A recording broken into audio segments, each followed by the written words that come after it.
Para discutir oportunidades e benefícios da compensação ambiental, o FUNBio realizou mais um Diálogos Sustentáveis. O formato deste evento eu considero perfeito, porque você coloca pessoas de diferentes lugares, né, na direção de uma questão, de uma solução de um problema. A gente tem que começar a substituir o debate pelo diálogo, porque no debate sempre vai haver a ideia de que alguém está perdendo e alguém está ganhando.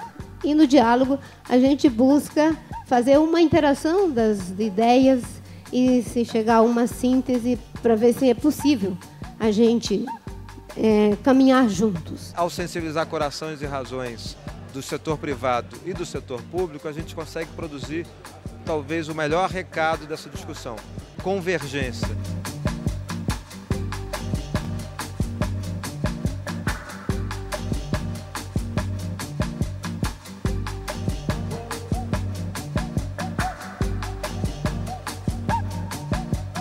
Mitigação de impactos e compensação de danos é o que empreendedores responsáveis têm feito ao redor do mundo na tentativa de harmonizar suas operações com o meio ambiente. Mas é possível ir além e gerar resultados positivos para a biodiversidade.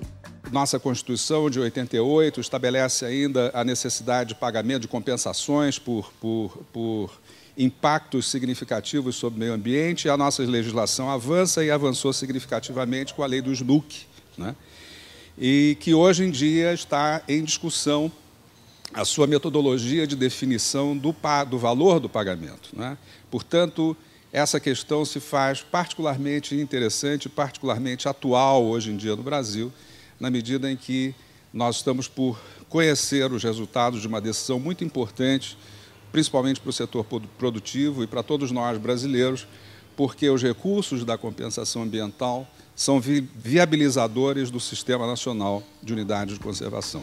Atentos à discussão atual sobre compensação ambiental, os participantes tiveram a oportunidade de trazer suas recomendações para o tema. Na verdade, eu acho que a compensação ambiental é um instrumento poderosíssimo para a sustentabilidade não só de vários projetos relacionados à conservação de biodiversidade, mas especificamente em relação às unidades de conservação do nosso país. Então, nossa maior preocupação e nosso trabalho no sentido de capacitar, de inovar, para que os recursos da compensação sejam efetivamente utilizados em prol da conservação, em prol das unidades de conservação. E eu acho que nesse sentido o FUNBio, com a experiência do ARPA, que eu conheço bem, e com outras experiências, pode dar um excelente apoio ao debate e ao setor privado.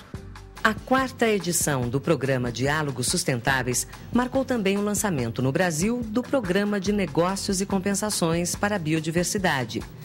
Internacionalmente conhecida como BIBOP, a iniciativa mobiliza empresas de diferentes setores interessadas em neutralizar seus impactos na biodiversidade. So just to kick off with a little bit of information on BIBOP. The Business and Biodiversity Offsets Program is a partnership of over 40 organizations, a number of multinational and national companies, a lot of conservation and research organizations, about 12 government agencies from around the world, and a number of financial organizations like the International Finance Corporation and some banks. What are biodiversity offsets?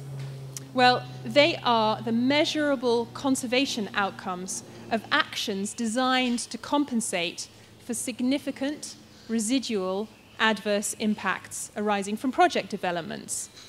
And offsets apply to those impacts that persist after appropriate steps have been taken to avoid and minimize harm. And their goal is to achieve no net loss, or if you want to be ambitious, a net gain of biodiversity. Com experiências nos setores da mineração e petróleo, o BIBOP iniciou suas atividades em 2005. Para discutir compensação voluntária no Brasil, o FUNBio convidou Roberto Vac, do Instituto Ares para o Agronegócio Responsável, e Ricardo Henriques, do BNDES.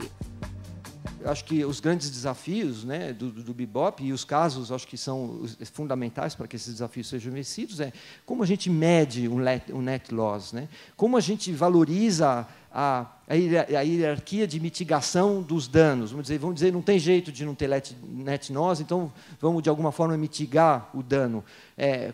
Como se valoriza os diferentes steps da minimização, da mitigação, da reabilitação, da compensação, enfim, essas métricas todas, né?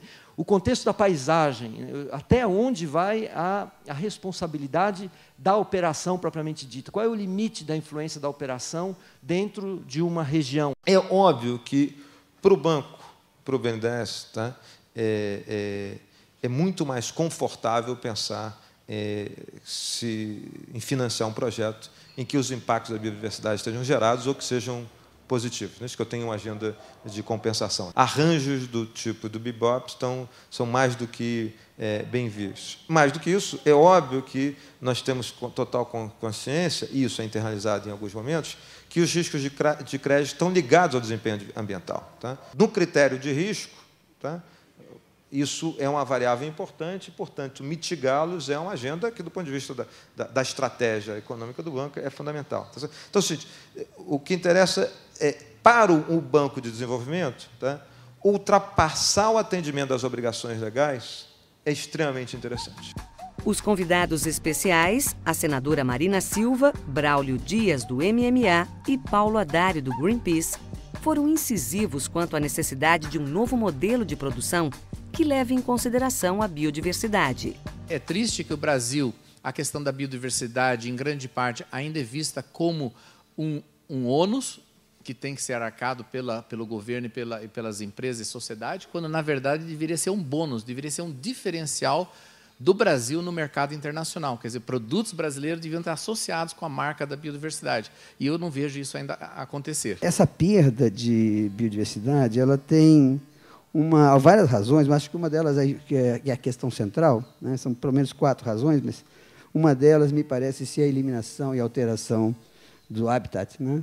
Que é resultante de 90% da perda da biodiversidade. Aí você tem introdução de espécies alienígenas, né? Você tem a superexploração comercial de pesca, tráfico de animais, poluição, etc. Mas a mudança do habitat é uma questão fundamental na perda da diversidade. Então, se a gente não reverter esse processo, a gente está condenado a montar cada vez mais fundos para tentar colocar band-aid na ferida, e a gente tem que ir à raiz do problema. Não adianta mais tomar